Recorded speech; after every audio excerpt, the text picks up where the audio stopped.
যেটা আমি বলছিলাম যে তর্ক বিতর্কের আয়োজন তো একদমই নেই ঠিকই, কিন্তু রাজ্যের শাসক দলের আপনি সমর্থক এবং আপনি আইনজীবী, সেই সময়ের যে ইতিহাস সেটা নিশ্চয়ই আপনি থারোলি ফলো করেছেন। আপনার কি মনে হয় যে সেই সময় থেকে এখনো পর্যন্ত জঙ্গলমহলের চিত্র অনেকটা বদলে গেছে এবং সেটা খুব সদর্থক ভাবেই আপনি নিশ্চয়ই দেখবেন? আপনার দৃষ্টিভঙ্গিতে বিষয়টা কি একটু জানতে চাইব।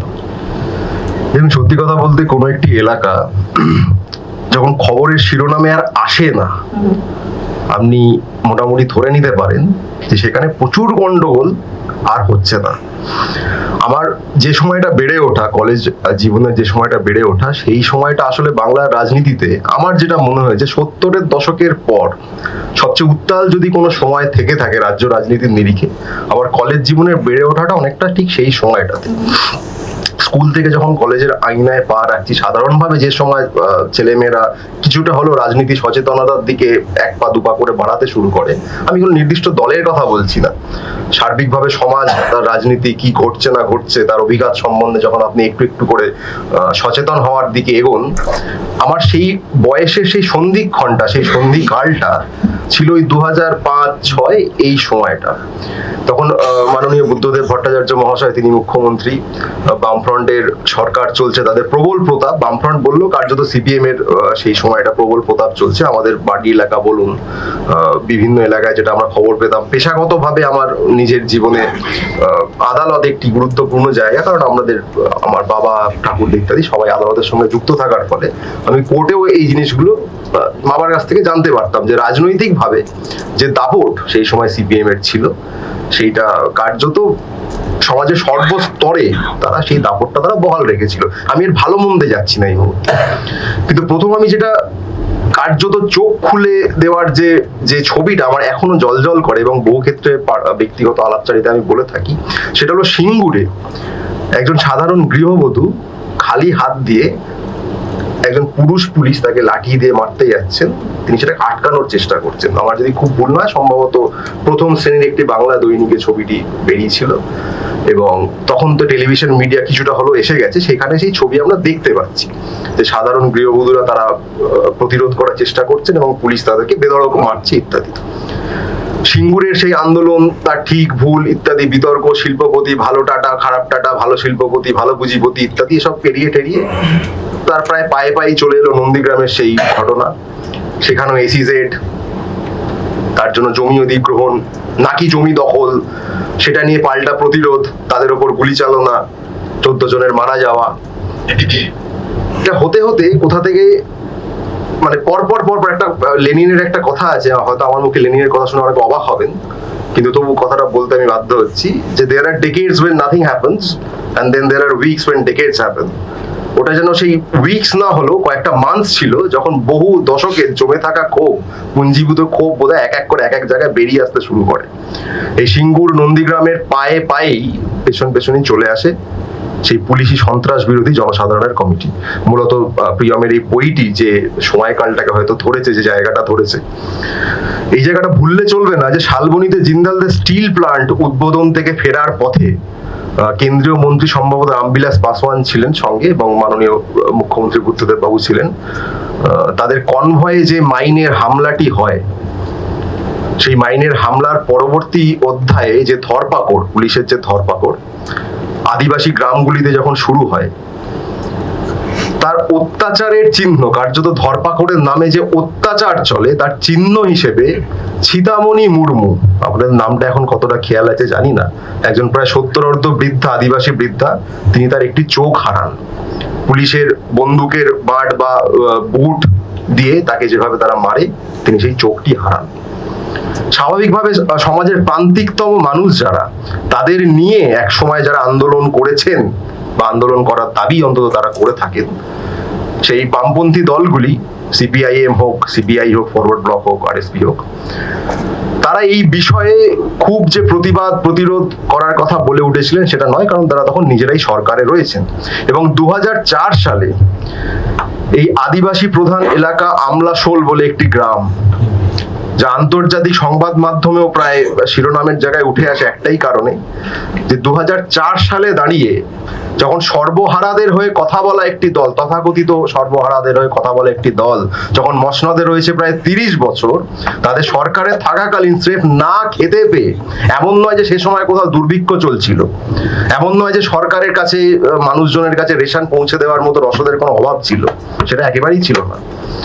তারা সেই সময় যখন দাঁড়িয়ে উন্নততর বামফ্রন্টের কথা বলতে পারেন, শিল্পায়নের কথা বলতে পারেন, ভালো পুঁজিপতি টাটাকে ডেকে আনার কথা বলতে পারেন, আরো ভালো পুঁজিপতি সালেমকে ডেকে আনার কথা বলতে পারেন, ডাও কেমিক্যালসকে ডেকে আনার কথা বলতে পারেন, সেই সময় দাঁড়িয়ে তারা আমাদের এই বাংলার মাটির যারা আদি বাসিন্দা তাদের একটা অংশকে ঠিক করে খেতে দিতে পারেন না।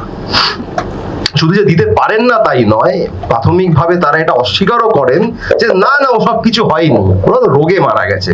আরে না খেতে পেলে যে শরীরে রোগ বাসা বাঁধে, এটা কি তাদের বোঝাতে হতো? তারা কি জানেন না যে দিনের পর দিন খেতে না পেলে স্বাভাবিকভাবে আপনার প্রতিরোধ ক্ষমতা থাকবে না, আপনার বিভিন্ন রোগ হবে, আপনি মারা যাবেন?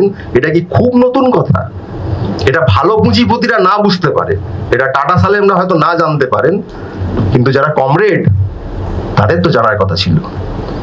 আসলে দীর্ঘ সময় ধরে শাসন ক্ষমতায় থাকার ফলে নজরটা এত উপরে চলে যায় যে মুখে যতই বামপন্থার বুলি তারা বলুন না কেন, আমি কপচানো শব্দটা ব্যবহার করতে চাই না, আসলে মাটিতে নজর তাদের আর ছিল না।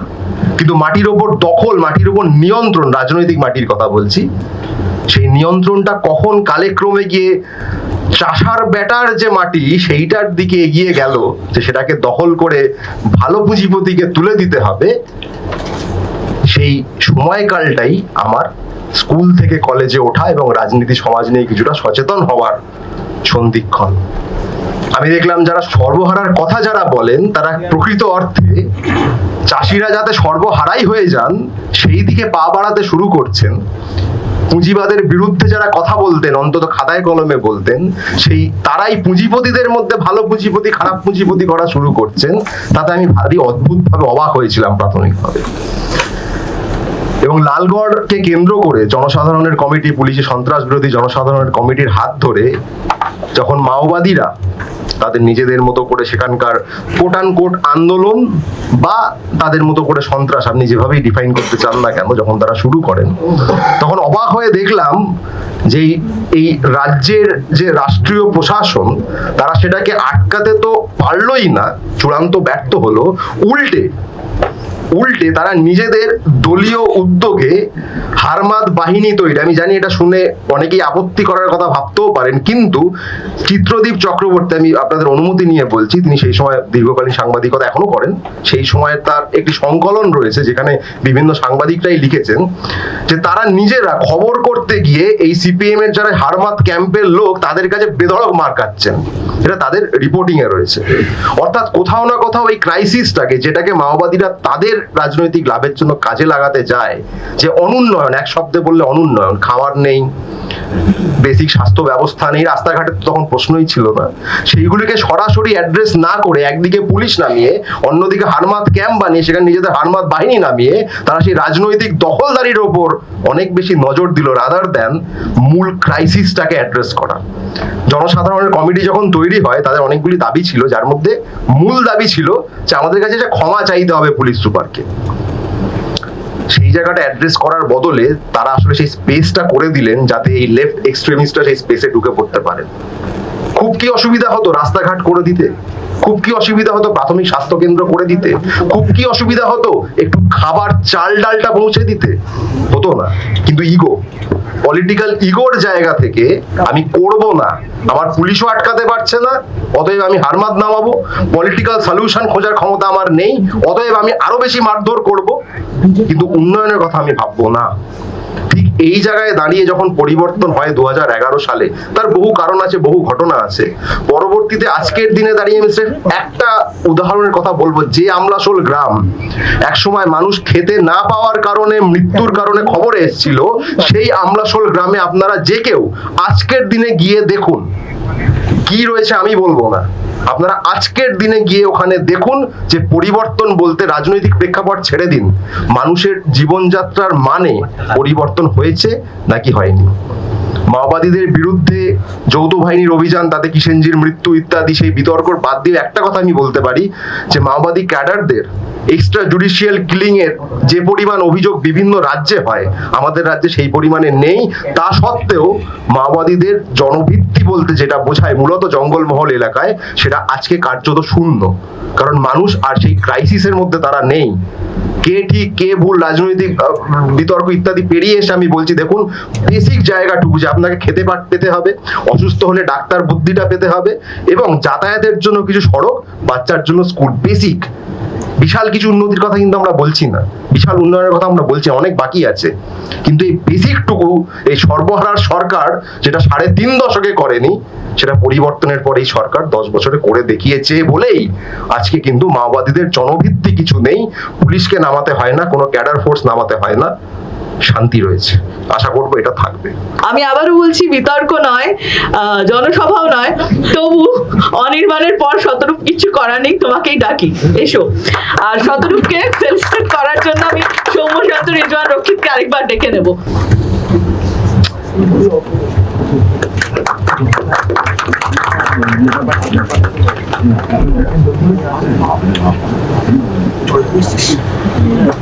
আমি কোনো প্রশ্ন করার জায়গাতেই বোধহয় নেই, কারণ তোমার আগে যিনি এসেছিলেন বক্তা, তিনি এত কিছু বলে গেছে যে তোমার হয়তো আমি বসে বসে দেখছিলাম তুমি নোট নিচ্ছিলে, তোমার বলা রেডি, মানে তোমার হাতে মাইকটা তুলে দিলেই তুমি বলতে থাকবে। তবু আমি একটা প্রশ্নই করব যে সেই সময় যে পরিস্থিতি ছিল রাজ্যে আর বর্তমানে যে পরিস্থিতি, 11 সালে আমরা দেখেছি যে রাজ্যের রাজনৈতিক পালাবদল হয়েছে। অবশ্যই অনির্বাণ সদর্থক দিকটা বলেছেন, তোমার চোখে কি, তোমার দৃষ্টিভঙ্গিতে কি, যদি একটু বলো। না, ভালোই হয়েছে, আগের থেকে অনেক।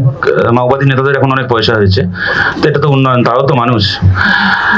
আমি সবার আগে প্রিয়মকে অভিনন্দন জানাচ্ছি। প্রিয়ম খালি সাংবাদিক বলে নাও, আমার বহুদিনের পরিচিত, এবং সত্যি সত্যি আমি বলতে পারি যে আমি মানে বহুবার এরকম হয়েছে, আমি একজন রাজনৈতিক কর্মী হওয়ার সুবাদে বিভিন্ন সময় বহু মানুষ অনেক প্রত্যাশা নিয়ে ফোন করেন। তার মধ্যে একটা খুব গুরুত্বপূর্ণ প্রত্যাশা হয় যে কারোর কোনো আপনজন অসুস্থ, তার রক্তের দরকার, এবং আমি জানি যে কোথাও যদি ব্যবস্থা না হয়, প্রিয়মকে ফোন করলে তার একটা ব্যবস্থা হয়ে যাবে। এবং সত্যি সত্যি খালি সাংবাদিক নয়, ও বিভিন্ন ইন ভেরিয়াস ক্যাপাসিটিস, সেটা বাংলা রক ম্যাগাজিন পরিচালনার সঙ্গে যুক্ত থাকা থেকে শুরু করে নিজে গান বাজনা করা থেকে শুরু করে রক্তদাতাদেরকে নিয়ে সংগঠন তৈরি করা, হ্যাঁ, থেকে শুরু করে ইন ভেরিয়াস ক্যাপাসিটিস ও সমাজের সাথে খুব ইন্টিগ্রেটেড চিরকাল থেকেছে, ভবিষ্যতেও নিশ্চয়ই থাকবে। আমি অত্যন্ত খুশি। ও আমার বইটা পড়ার এখনো সুযোগ হয়নি, কিন্তু যখনই কোনো কাজ করেছে খুব যত্নের সঙ্গে করেছে, এক্ষেত্রেও নিশ্চয়ই সেই যত্ন আমরা দেখতে পাবো। এখন যে কথাটা অনির্বাণ আমার আগে বললো এবং মধুরিমাও যে কথাগুলো বললেন, দেখুন আমি সত্যি অনির্বাণ বলার সময় নোট করছিলাম, কারণ আমার এটা মানে আমার সত্যি এতগুলো কথা তো পরপর মানে মনে থাকবে না। একটা যেটা প্রথমে অনির্বাণ যেটা বলেছিল যে একটা জায়গা আগে প্রত্যেকদিন খবরে আসতো, এখন সেটা আর আলাদা করে খবরে আসে না, তার দুটো কারণ হতে পারে। একটা হতে পারে যে ওখানে আগের মতো কোনো গন্ডগোল হচ্ছে না, তাই আর খবরে আসে না। আর একটা হতে পারে যে গোটা রাজ্যেই এখন ওরকম গন্ডগোল হচ্ছে, সেই কারণে একটা জায়গা আলাদা করে আর খবরে আসে না। এখন কোনটা ঠিক সেটা আপনারা বিচার করবেন, যার যেটা ঠিক মনে হবে তাকে তার জন্য শুভনন্দন। দ্বিতীয় কথা হচ্ছে যে অনির্বাণ যে সময়টায় বলছিল যে ওর রাজনৈতিক চেতনা তৈরি হচ্ছিল 2005, 6, 7 ওই সময়টায়, ঘটনাচক্রে বয়সের তফাৎ থাকলেও ঠিক ওই সময় পশ্চিমবঙ্গকে নিয়ে অনির্বাণের সাথে সাথে কিষাণজিরও রাজনৈতিক চেতনা ওই সময় তৈরি হচ্ছিল, এবং একই পথে তৈরি হচ্ছিল। অনির্বাণেরও মনে হচ্ছিল মানে মমতা ব্যানার্জির মুখ্যমন্ত্রী হওয়া উচিত, কিষাণজিরও মনে হচ্ছিল মমতা ব্যানার্জির মুখ্যমন্ত্রী হওয়া উচিত। তো ওদের দুজনের স্বপ্ন পূরণ করে মমতা ব্যানার্জি মুখ্যমন্ত্রী হলেন, তারপরে কিষাণজির উইকেট নিয়ে নিলেন। অনির্বাণকে আজকে আমরা আমাদের মধ্যে পেয়ে খুব খুশি, নিশ্চয়ই ভবিষ্যতেও পাবো। তৃতীয় কথা, আমলাশোল খুব ইন্টারেস্টিং, কারণ দেখুন মানে বামফ্রন্ট সরকারের তো এমনি আরো যা সাফল্য যা আছে আছে, ব্যর্থতা দোষ ত্রুটি অনেক আছে, কিন্তু বামফ্রন্ট সরকারের কিরকম পাগলামি ছিল, দেখুন একটা হয় না বাইপোলারিটি, একটা স্প্লিট পার্সোনালিটি।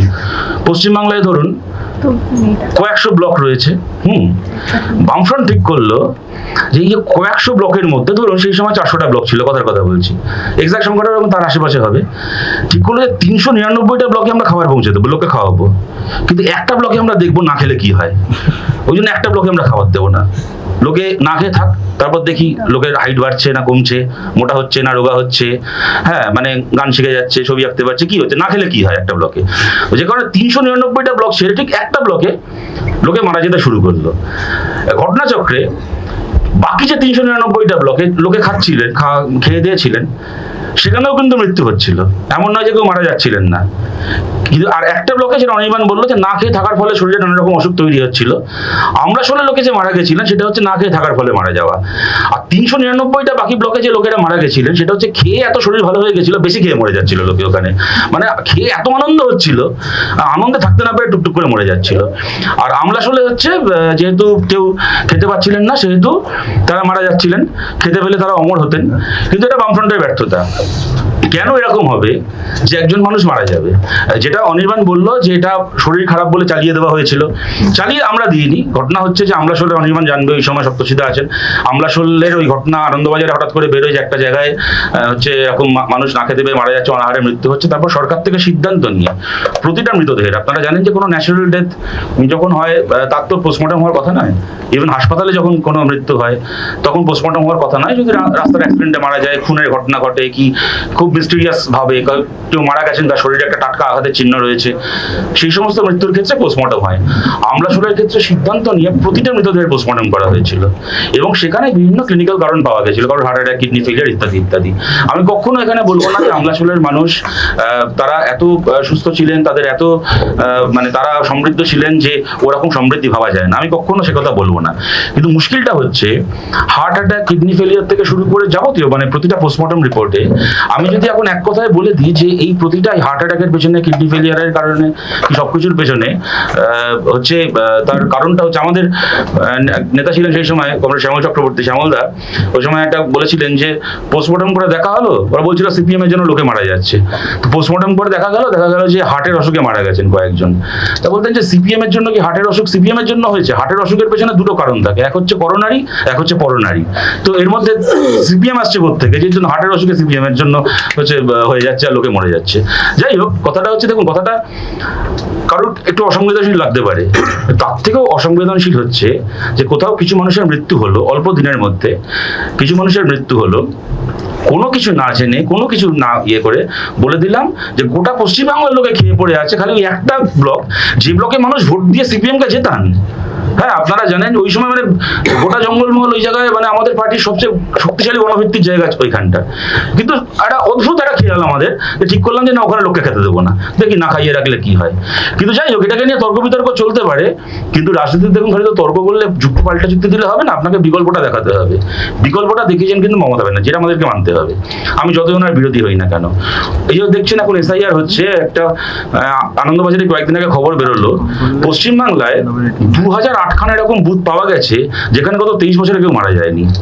হ্যাঁ, মানে আমি আপনারা দেখেছেন যে একটা কোনো মৃত্যুর কোনো মানে হচ্ছে, যত এসআইআর ফর্ম দেওয়া হয়েছিল সব ফর্ম ফিল আপ হয়ে চলে এসছে, অর্থাৎ ওখানে মানে গত, তার মধ্যে আমি এক কথায় বলে দেবো না কেউ মারা যায়নি, যারা মারা যাওয়ার পরে হয়তো বাড়ির লোক খুব উদ্যোগ নিয়ে ভোটার লিস্ট থেকে নাম কাটিয়েছিলেন তার কথা আলাদা। তার বাইরে যেটা খুব স্বাভাবিক কথা, at any given point of time, আমি তার জন্য কোনো দলকে দোষারোপ করছি না, এটা আমাদের একটা জেনারেল টেন্ডেন্সি আছে যে মারা যাওয়ার পরে বাড়ির লোক যে খুব উদ্যোগ নিয়ে সেই নামটা ভোটার লিস্ট থেকে কাটা, এটা সাধারণভাবে সেই সচেতনতা আমাদের মধ্যে নেই। তো যে কারণে যে কোনো বুথেই 10-15টা করে এরকম মৃত ভোটারের নাম থেকে যায়, 20টা করে থেকে যায়। কিন্তু 2008খানা বুথ, যেখানে নাকি 2208টা বুথ, যেখানে একজন মানুষও গত 23 বছরে মারা যায়নি। হ্যাঁ, না রিপোর্ট চাওয়ার পর 8-এ চলে আসেনি, যখন 8-এ আসবে তখন তো খুবই খুশি হবো। তো না 8-এ আনন্দবাজারে 8-এ আসেনি বলে কমিশন রিপোর্ট চাওয়ার পর এখন বলছে নাকি ওরা 600 কত হবে, আমরা দেখছি কিছু বাদ যাবে। 600 কতটা কিভাবে হবে? 600 কতটা এইভাবে হবে যে এসআইআর ফর্মগুলো ফিল আপ হয়ে চলে এসছে বিভিন্ন রাজনৈতিক দলের বিএলএ, তারা স্ক্রুটিনি করে কিছু কিছু এসআইআর ফর্ম যেগুলো ফিল্ড আপ হয়ে এসছে মৃত মানুষের, সেই ডেথ সার্টিফিকেটগুলো জমা দিয়েছে।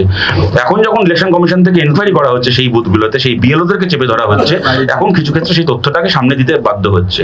কিন্তু আমি এটাও বলছি যে এই যে সংখ্যাটা 2208 থেকে 600 কত নামলো, তাতে হয়তো দেখা যাবে যে একটা ফর্ম জমা পড়েছে। তো ওই আমি যেটা বলার চেষ্টা করছি, তার মানে কি একটা বুথে গত 23 বছরে একজন মানুষ মারা গেছে, তাও আবার এত ধরপাকড়ের পরে, এত পাল্টা ইয়ের পরে।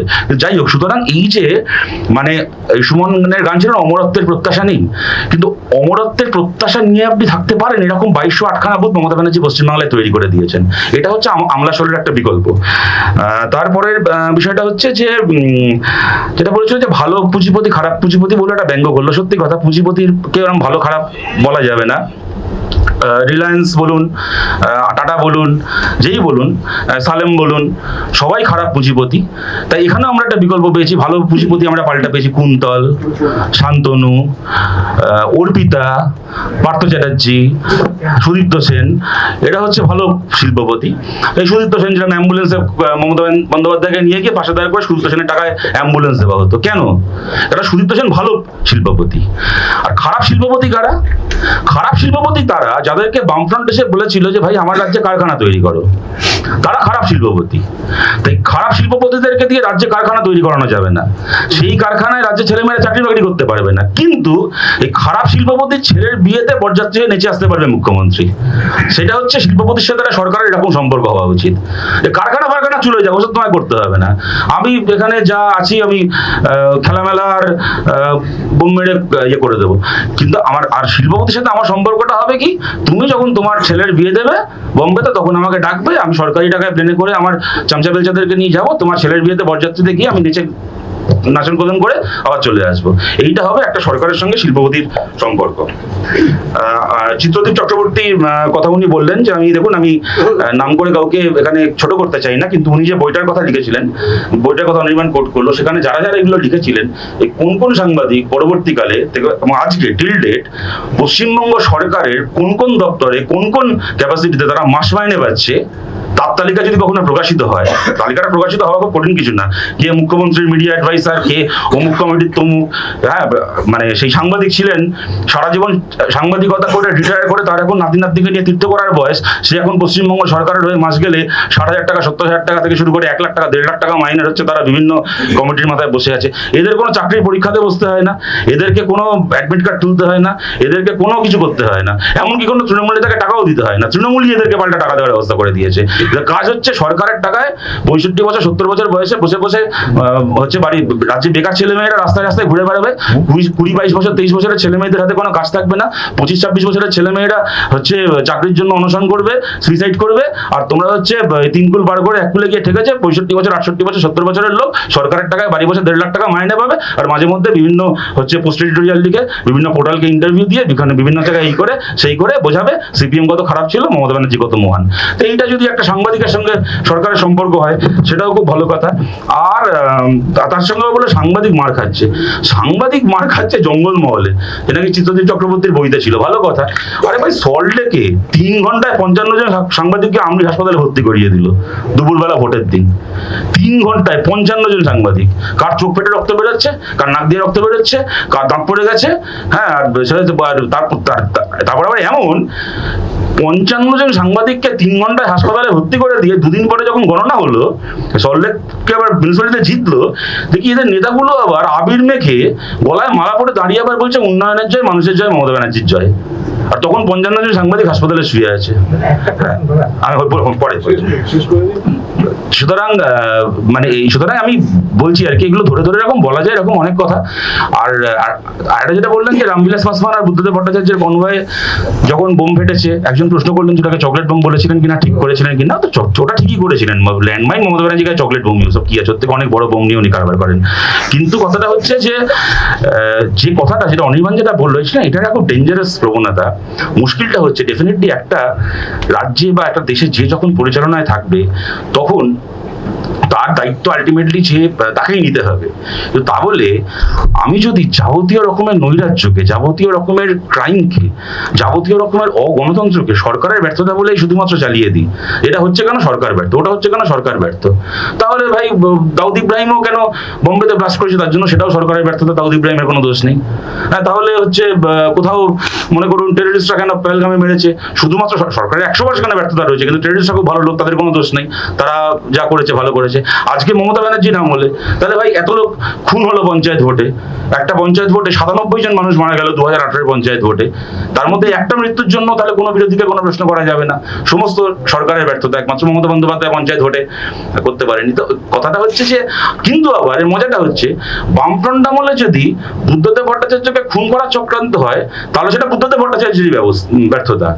আর তৃণমূল আমলে যদি লোকে চাকরি বিক্রি করে, চাকরি বিক্রি করে ধরা পড়ে। মমতা ব্যানার্জি নিজের ক্যাবিনেটের মন্ত্রীগুলো রেশন চুরি করে, চাকরি চুরি করে, গরু চুরি করে, বালি চুরি করে, কয়লা চুরি করে জেলে যায়। ওনার নিজের ক্যাবিনেটের মন্ত্রী জেলে চলে যাবেন, কিন্তু সেটাও ওনার ব্যর্থতা নয়, সেটাও আমাদের ব্যর্থতা। কেন আমরা মামলা করেছি আদালতে, কেন আমরা সরকার। সুতরাং আমার মনে হয় যে এই ধরনের যুক্তিগুলোর মধ্যে না একটা মানে, যাই হোক, এটা ওর বলার কথা বলেছে, আমি আমার কথা বললাম, যার যেটা ঠিক মনে হবে তিনি সেটা গ্রহণ করবে। এবং আমি আমার কথাকে শেষ করছি। আমি মানে আমি বেশি সময় নেওয়া উচিত না। আমি যেহেতু অনির্বাণের কথার উত্তর দিতে গিয়ে আমার নিজের কথা বলার, ঠিক আছে, পরিসর খুব কম হয়তো পাবো, আমি খুব বেশি কথার মধ্যে যাচ্ছিও না। আমি আপনাদেরকে এইটুকু বলছি, দেখুন, ঘটনাচক্রে আমিও 2005-6-7 সালে কলেজে পড়ছি, আমিও সেই সময় সক্রিয়ভাবে রাজনীতি করছি। আমি ওই সময় আমার অভিজ্ঞতা থেকে বুঝেছিলাম যে মানুষের মতো দেখতে জানোয়ার বলে যদি কিছু থেকে থাকে তা হচ্ছে মাওবাদীরা। মানে I am sorry to say this, আমি একটা রাজনৈতিক দল করি, এবং আমি এটা কখনো মনে করি না যে আমার দলটাই পৃথিবীর একমাত্র ঠিক দল। সমস্ত সত্যি কথা আমরাই বলি, সমস্ত ভালো লোক আমাদের দলেই আছে। আমাদের দলের বাইরে আরো যতগুলো রাজনৈতিক দল আছে, প্রতিটা, আমি তৃণমূল কংগ্রেসকে ইনক্লুড করে বলছি, সব দলের মধ্যে নিশ্চয়ই কিছু ভালো মানুষ থাকবেন যারা মানুষের ভালো চান, হয়তো ভালো চাওয়ার পথটা আলাদা। কিন্তু মানে একদম মানে মানুষের রূপে জানোয়ার কেন আমি এদেরকে মনে করি, আমি আপনাদেরকে আমার একটা ঘটনা বলছি। আমি আশুতোষ কলেজে পড়তাম। ঘটনাচক্রে আমাদের কলেজ থেকে দুটো জায়গা খুব কাছে, এক হচ্ছে SSKM হাসপাতাল, 2 হচ্ছে কেওড়াতলা শ্মশান। যে কারণে একটা সময় ওরকম আমাদের গেছে দিনের পর দিন, যে একটু রাতের দিকে কখনো কখনো ফোন আসতো যে ওই ঝাড়গ্রাম থেকে, ডেবরা থেকে, পিংলা থেকে, অমুক জায়গা থেকে, শালবনী থেকে আমাদের কোনো কমরেডকে গুলি করা হয়েছে কি কিছু হয়েছে, তার চিকিৎসার জন্য PG হাসপাতালে আনা হয়েছে। এবার যা হয়, তার পাড়ার, তার গ্রামের কমরেডরা রয়েছেন, তার ইয়েরা রয়েছেন, তার আত্মীয়রা এসছেন ওখানকার, তো তারা জানেন না SSKM কি করতে হবে, কোথায় যেতে হবে, শহরে তারা অতটা পরিচিত নন, তো আমাদেরকে যেতে হতো। এরকম হয়েছে মাঝরাত্রিবেলা গেছি, 2-3 রাত ওখানে থাকতে হয়েছে তাদের চিকিৎসা হওয়া পর্যন্ত। এরকম অনেক ঘটনা চোখের সামনে দেখেছি যে কেউ মারা গেছেন, তার মৃতদেহটাকে তার বাড়ির লোক আর ফিরিয়ে নিয়ে যেতে পারেনি। জানেন, তার মৃতদেহটাকে যদি ফিরিয়ে নিয়ে যাওয়া হয় তাহলে মানে আরেকবার সেই পরিবারের ওপর হামলা হবে। তাদেরকে সে নিজের মাটিতে তাকে ফেরত না নিয়ে যেতে পেরে তাকে কেওড়াতলা শ্মশানে দাহ করা হয়েছে, সেখানেও আমাদেরকে থাকতে হতো। আমি আপনাদেরকে একটা ঘটনা বলছি। ঝাড়গ্রাম শহরে আমার একদিন ফোন আসলো, আমি তখন 2009-এর ঘটনা হয় খুব সম্ভবত, আমি কলেজ সে বছর পাস করছি। তো ফোন আসলো যে গৌর পৈচ্ছা বলে আমাদের এক ওখানকার আমাদের পার্টির এক নেতা, তাকে গুলি করা হয়েছে, কিন্তু তিনি জীবিত, তাকে আনা হয়েছে SSKM, খুব ক্রিটিক্যালি ইনজিওর্ড, কিন্তু চিকিৎসা চলছে, SSKM আনা হয়েছে, তো সেখানে যেতে হবে। গেছি তখন রাত্রির অনেক মানে 11টা সাড়ে 11টা বেজে গেছে সেই সময়। তো আমাদের পার্থ দুবে বলে একজন, তিনি আমাদের এখন ঝাড়গ্রামের আমাদের পার্টির সেক্রেটারিয়েট মেম্বার, সেই সময় ওখানকার লোকাল কমিটির সম্পাদক ছিলেন। তো সেই তাদের সাথে আমার তখনই আলাপ হচ্ছে। তা আমার সাথে কথা হচ্ছে, ভেতরে চিকিৎসা চলছে, আমরা সব বাইরে দাঁড়িয়ে আছি। হঠাৎ পার্থদের কাছে একটা ফোন আসলো ভেতর থেকে, যেরকম ব্যাপার, কি ব্যাপার না, জানালো যে ভেতরে গৌর পৈচ্ছা মারা গেছেন, ওনাকে আর বাঁচানো গেল না। তো স্বাভাবিকভাবে সবারই মন ভেঙে গেছে তখন, এটা তার মধ্যে আলোচনা হচ্ছে মৃতদেহটা ফেরত নিয়ে যাওয়া হবে কিনা, কি হবে। তার মধ্যে আবার ওই রাত্রিবেলা ঝাড়গ্রাম থেকে আর একটা ফোন আসলো, কি ইতিমধ্যে গৌর পৈচ্ছার মারা যাওয়ার খবরটা ঝাড়গ্রামে পৌঁছেছে, এবং পার্থ দুবে তখন আমায় বলছে, এবং আমি জানতাম না এরকম ঘটনা ঘটতে পারে কখনো, আমায় বলছে যে গতকাল যখন গুলিটা করা হয়েছিল এবং সে মারা যায়নি, এখানে আনা হয়েছিল, তখন নাকি ঝাড়গ্রাম শহরে মাওবাদীরা শোক মিছিল বার করেছে। মানে কতটা রাজনীতি কতটা মরবিড হতে পারে, হ্যাঁ, কতটা মানে মৃত্যুমুখী হতে পারে রাজনীতি। মিছিল বেরিয়েছে, কি মিছিল, কত রকমের মিছিলের কথা আমরা শুনেছি। শোক মিছিল বেরিয়েছে কেন, একটা লোককে মারবো ভেবেছিলাম, সে মরে যায়নি, বেঁচে গেছে, অতএব শোক পালন করছি। একেবারে মাওবাদীদের ঝাড়গ্রাম শহরে শোক মিছিল বেরিয়েছে। পরের দিন যখন খবরটা পৌঁছলো যে গৌর পৈচ্ছা মারা গেছে, তাকে আর বাঁচানো গেল না, তখন তাদের হচ্ছে আনন্দ উদযাপনের মিছিল বেরিয়েছে ঝাড়গ্রাম শহরে। এবার আপনি যদি বলেন যে রাজ্যে বুদ্ধদেব ভট্টাচার্যের সরকার ছিল, আমাদের সরকার ছিল, ওই মিছিলটা কি করে ওই অবস্থায় মাওবাদীরা শহরের বুকে করতে পারলো, আমি 100 বারই সমালোচনা আমরা মেনে নেব, এটা মানতে আমাদের কোনো দ্বিধা নেই। এবং 100 বার যদি ব্যর্থতা হয়ে থাকে, এটা ব্যর্থতা, যদি কেন অবশ্যই এটা ব্যর্থতা। কিন্তু আমাদের এই ব্যর্থতার ফলে কতগুলো মানুষের মতো দেখতে কতগুলো নরাধাম পশু, তারা কেন একটা লোক মরে যায়নি, একটা লোকের মরে না যাওয়ার শোকে আমি মিছিল করছি, সে তখন জানোয়ার থেকে মানুষ হয়ে যায় না। এই মিছিলটা যে করে সে অমানুষই থাকে। মানে এই ছায়া মানুষ কি, তাকে যে নামেই আমি বলি না কেন, আসলে সে একটা অমানুষ। অমানুষই থাকে। সেই অমানুষের কাঁধে ভর করে যে রাজনীতি করবে, সেও একটা অমানুষই হয়। তারপরে সেই অমানুষকে যদি আমরা খাঁচায় বন্দি করতে না পেরে থাকি 100 বার, সেটা আমাদের ব্যর্থতা। সেই ব্যর্থতা আমাদেরকে মাথায় পেতে নিতে হবে। এখন দেখুন, এত এদের মানে এত কিছু নিয়ে ইয়ে জল জমি জঙ্গল সবকিছু, এখন জঙ্গলমহলের জল জমি জঙ্গল তো আর বামফ্রন্ট দখল করতো না, সিপিএম দখল করতো না। জঙ্গলমহলের জল জমি জঙ্গল তো দখল করে আদানি আম্বানিরা। আম্বানি ছেলের বিয়েতে আমি নেচে আসবো, আর তারপরে ঝাড়গ্রামে এসে বলবো জল জমি জঙ্গলের বিরুদ্ধে জনসাধারণ কমিটি লড়ছে, সুতরাং জনসাধারণ কমিটি আমার নাতির জামাই। এই রাজনীতিকে বা এই যুক্তিকে আমরা কেউ সম্মানের চোখে দেখবো? জল জমি জঙ্গলের লড়াই করছো আদানির বিয়ে, আম্বানির ছেলের বিয়ে নেমন্তন্ন খেয়ে। সিপিএম এর নেতারা ওখানকার জল জমি জঙ্গল দখল করতো, কিন্তু সিপিএম এর নেতা ওখানে কিভাবে তৈরি হতো? এখানে উদয়ভানু লোহার মহাশয় বললেন, ক্ষেত মজদুর পরিবারের একজন সন্তান, পড়াশোনা করেছেন, শিক্ষকতা চাকরি পেয়েছেন, শিক্ষক, স্কুলে বাচ্চাদেরকে পড়ান, এলাকায় কমিউনিস্ট পার্টি করেন। এইভাবে একজন যে সিপিআইএম নেতা, সেও এখানকার মাটিরই সন্তান। আর তৃণমূল নেতা মানে কি? কোথাকার এখন পেট্রোল পাম্পের মালিক, কোথাকার তার সিভিল কন্ট্রাক্টর, 4-3টে জেলায় 4টে জেলায় কন্ট্রাক্টরই চলে। হ্যাঁ, আর রাত্রিবেলা হচ্ছে সার্কিট হাউসগুলোকে নিজের খামার বাড়ি, কোঠা বাড়ি বানিয়ে তৃণমূলের পঞ্চায়েতের মেম্বারদের সঙ্গে বসে মদ মাংস খাওয়া হয়। সে হচ্ছে তৃণমূল কংগ্রেসের নেতা। আপনি গোটা, আমি খালি, এবং এটা খালি জঙ্গলমহল বলে বলছি না, গোটা পশ্চিমবাংলার দিকে দেখবেন, দেখুন হাজারটা সমালোচনা থাকতে পারে, কিন্তু কমিউনিস্ট পার্টির নেতা একটা গ্রামে গ্রামে কারা ছিলেন। সে গ্রামের হাই স্কুলের মাস্টার, গ্রামের প্রাইমারি স্কুলের মাস্টার, একজন কৃষক সভার নেতা, একজন হয়তো মানে ক্ষেত মজদুর পরিবারের একজন সন্তান। তার দোষ থাকতে পারে, ভুল থাকতে পারে, ত্রুটি থাকতে পারে, অহংকার থাকতে পারে, উন্নাসিকতা থাকতে পারে, এবং সেটা থেকেও বহু ক্ষেত্রে এটা অনস্বীকার্য। দীর্ঘদিন ধরে ক্ষমতায় আছি, অথবা আমাদেরকে কেউ হারাতে পারবে না, সেই দম্ভ তৈরি হয়ে গিয়ে থাকতে পারে। বহু ক্ষেত্রে হয়েছে, এটা একেবারে অস্বীকার করা যাবে না। কিন্তু আলটিমেটলি লোকগুলোর আপনি যদি সোশ্যাল ক্যাপিটাল দেখেন, তা ছিল এইটা, যে একটা শিক্ষক আন্দোলন করেছে, কি শিক্ষকতা করে, সেই করে সেই করে। আর এখন যার যত বেশি টাকা, যে যত বেশি চামচা বুঝতে পারবে, সে তত বড় নেতা। তোমার যদি মাসে 2 লাখ টাকা খরচা করার ক্ষমতা থাকে, তুমি এই নেতা। তোমার যদি মাসে 10 লাখ টাকা খরচা করার ক্ষমতা থাকে, তুমি এই জায়গার নেতা। সুতরাং এই যে একটা প্যারাডাইম শিফট হয়ে গেছে রাজনীতিতে, এর ফলে আলটিমেট, এবং প্যারাডাইম শিফটটা যাদের হাতে ঘটলো, তাদেরই আবার এক হাতে লাল পতাকা থাকে, এবং তারা নিজেদেরকে একেবারে মাউসুদুঙ্গা সন্তান বলেন। তাই আমি এটাই গানের লাইন লোপামুদ্রা মিত্র গেয়েছিলেন, ওটাই মনে হয় যে এদেরকে দেখলে, যে পতাকা লাল পতাকা নীল সেটা মুশকিল নয়, কোন পতাকা কার হাতে রয় সেটাই হলো ভয়। মুশকিলটা হচ্ছে মাওবাদীদের হাতে লাল পতাকা থাকার ফলে লাল পতাকা কলুষিত হয়েছে। সেই সময় রোজ খবরের কাগজে হেডিং দেখতাম, কোথায় মানে ল্যান্ডমাইন বিস্ফোরণ হয়েছে, কোথাও গুলি চলেছে, মরেছে আমাদের পার্টির নেতারা। খবরের কাগজে খবর বেরোতো, রেড টেরার এট ঝাড়গ্রাম, হ্যাঁ, লাল সন্ত্রাস অমুক জায়গায়। মাঝখান থেকে এই লাল, রেড ফ্ল্যাগ, এই শব্দগুলো খারাপ শব্দ হয়ে গেল একটা অংশের মানুষের কাছে। এবং এইটাও একটা প্ল্যান্ড, মানে আমি এটা মনে করি না, আমরা এটা মনে করি না যে এটা খুব একটা কোইন্সিডেন্টাল ঘটনা। মানে একদিকে মরবে লাল পতাকাধারী কিছু মানুষ, আর সেই লাল পতাকা নিয়ে যারা মিছিল করে, তাদের মৃত্যুর বিনিময়ে লাল পতাকাটাই একটা বৃহত্তর সমাজের কাছে আজকের এই 21শ শতাব্দীর পৃথিবীতে একটা নীতির পরিচয়বাহক হয়ে যাবে। যে আজকের পৃথিবীতে লাল সন্ত্রাস, রেড টেরার, এরা গণতন্ত্র মানে না, এরা পার্লামেন্টারি ডেমোক্রেসি মানে না, এরা হচ্ছে বন্দুকের ডগায় ক্ষমতা দখল করছে, করে পড়ে মরবেও লাল পতাকাধারীরা, আর অপমানিত হবে লাল পতাকা, একটা মানে নেতিবাচক একটা সত্তায় পরিণত হবে লাল পতাকা। এই যে গোটা ডিজাইন, এই ডিজাইনের একটা নাটবল্টু হচ্ছে মাওবাদীরা। এদেরকে নিয়ে এর থেকে বেশি আমার কোনো বক্তব্য নেই বা কোনো ভাবনা নেই। Thank you sir, thank you. আমি অলরেডি অনেকক্ষণ বলেছি আবার।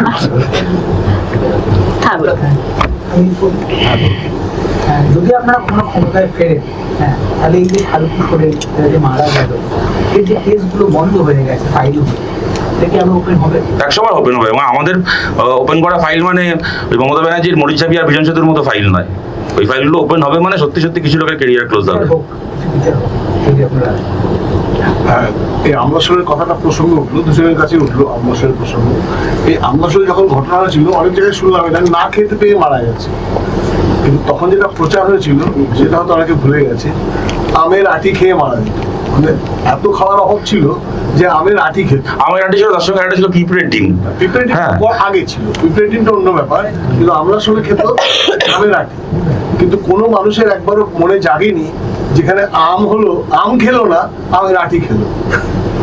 মানে আমি হলো না, মানে আম যদি না দেখুন আমি বলছি এবং যারা আমাকে চেনেন মানে কাছ থেকে দূর থেকে হলেও যারা চেনেন তারা জানেন যে হাজার মানে তর্ক হয়ে থাক, খারাপ লেগেছে অনেক সময় অনেক কথা, কিন্তু কবির সুমনের আমার মতো ভক্ত খুব কম আছে। হ্যাঁ, আমি সত্যি বলছি, আমি আন্তরিকভাবে বলছি। কদিন আগে উনি কলা মন্দিরে এই মাসের কত তারিখ বোধহয় ইয়ে করলেন, হ্যাঁ 30 তারিখ, আমি টিকিট কেটে কবির সুমনের শো আমি শুনলাম। সত্যি সত্যি কবির সুমনের গানের আমার মতো ভালো অনেকেই বাসেন, কিন্তু সেই সংখ্যাটা প্রচুর নয়।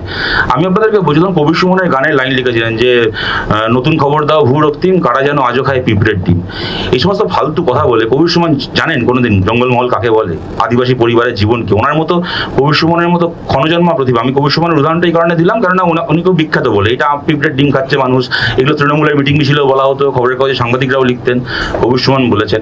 কবির সুমনের মতো ক্ষণজন্মা একজন প্রতিভা, মানে 100 বছরের আগামী 100 বছর বাঙালি সমাজ পাবে না হয়তো, কিন্তু তা বলে তো তার সব খারাপটা ভালো হয়ে যায় না। উনি জানেন কাকে বলে পিঁপড়ের ডিম, আর জানেন কাকে বলে জঙ্গলমহল, কাকে বলে আদিবাসী জীবন, আদিবাসী সংস্কৃতি। আদিবাসী সমাজের কাছে পিঁপড়ের ডিম না খেতে পাওয়ার প্যারামিটার, পিঁপড়ের ডিম খেতে পয়সা লাগে রীতিমতো, মানে সবার পক্ষে সম্ভব নয়।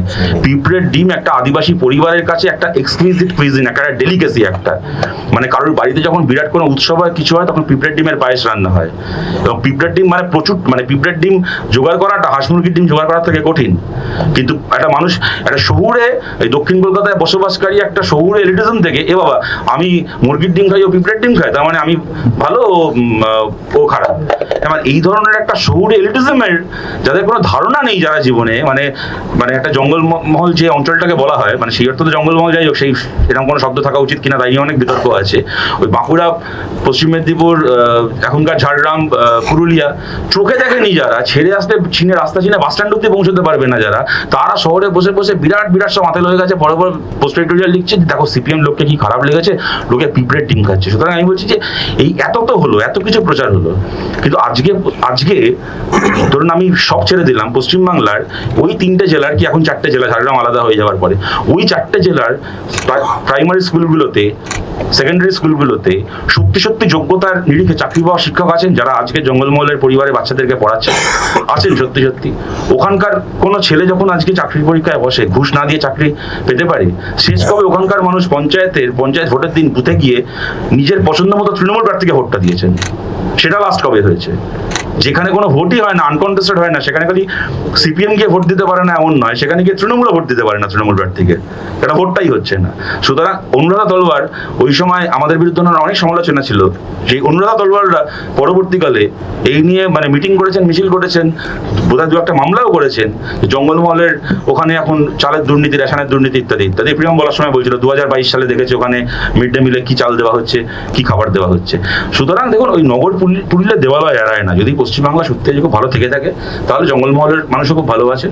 যদি পশ্চিমবাংলার আজ সত্যি ক্রাইসিসে থেকে থাকে তাহলে সেই ক্রাইসিস জঙ্গলমহলেও আছে। হ্যাঁ, মানে যেরকম আমি বললাম যে সিপিএম 399টা ব্লককে খাইয়ে একটা আমলাশোল ব্লক নিয়ে এক্সপেরিমেন্ট করছে, এটা যেরকম অবাস্তব, সেরকম গোটা পশ্চিমবাংলা ভোট দিতে পারছে না, বিনা পয়সায় চাকরি পাচ্ছে না, হ্যাঁ কিছু করতে পারছে না, কিন্তু জঙ্গলমহলে সব ধনধন্য পুষ্প ভরা হয়ে গেছে। এইটা আমার মনে হয় না খুব practical. Thank you sir, thank you. Jangalmahal আর বইটা আর দিতে হবে না পরে, জঙ্গলমহল পরে যখন কথা হবে